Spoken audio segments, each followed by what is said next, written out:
ज्या पद्धतीने सर्व समाज आज या ठिकाणी एकत्रित उभा आहे, बसलेला आहे, त्या पद्धतीने आज संपूर्ण महाराष्ट्रामध्ये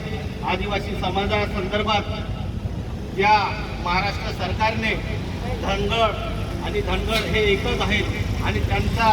हा शासन GR काढू आणि तेव्हापासून ज्या पद्धतीने आदिवासी समाजाने एकत्रितपणे हा लढा चालू केला आणि त्याच अनुषंगाने आज इथं आपलं एक दिवसीय धरणे आंदोलन आणि त्या निमित्ताने या मंचावर बसलेले सर्व आदिवासी समाजाचे नेते पद्धतीने आज धनगर समाज एकवटलेला आहे आणि जो धनगर समाज आज त्यांच्या मागण्यांसाठी सरकारला सोळकी पळो करून सोडतो आहे, त्याच धर्तीवर आणि त्याच याच्याने आपण सुद्धा आदिवासींनी पेटून उठलं पाहिजे आणि जे आपलं हक्काचं आरक्षण आहे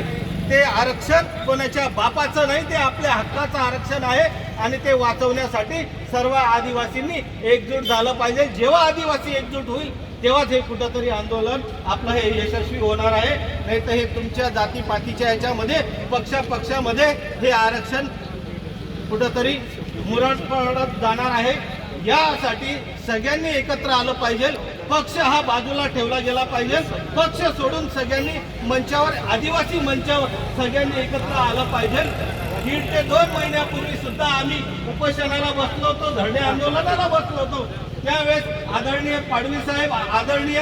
खासदार साहेब, आदरणीय पद्माकर दादा या सर्व वरिष्ठ नेत्यांनी त्या ठिकाणी उपस्थिती दिली, पण शोकांतिका काही आपलेच नेते मंडळी त्या ठिकाणी आले नाही, कारण आम्ही कुठल्या तरी विशिष्ट पक्षामध्ये मोडले जातो। पक्ष नव्हता तिथं मांडण्या ज्या 20 प्रकरणासाठी बसलेलं होतं आणि तो भरत गावित समाजाचा आहे, भरत गावित कुठल्या पक्षाचा नाही, भरत गावित हा आदिवासी समाजाचा आहे आणि समाजासाठी त्या मागण्या मांडत होतो।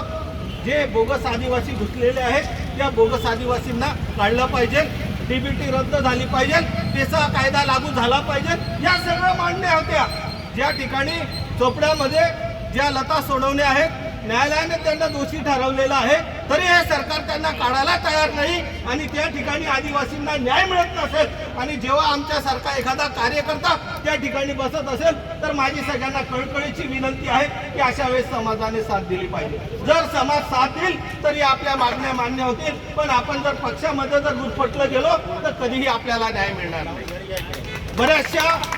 बऱ्याचशा पक्षामधल्या जे बिगर आदिवासी आहेत त्यांनी सांगितलं की धनगरांना आरक्षण दिलं पाहिजे। हो, धनगरांना आरक्षण द्या, तुमच्यामध्ये घेऊन घ्या, आमचं काही म्हणणं नाही। ज्यांनी वक्तव्य केलेलं आहे, जे खासदार असतील त्या भागातले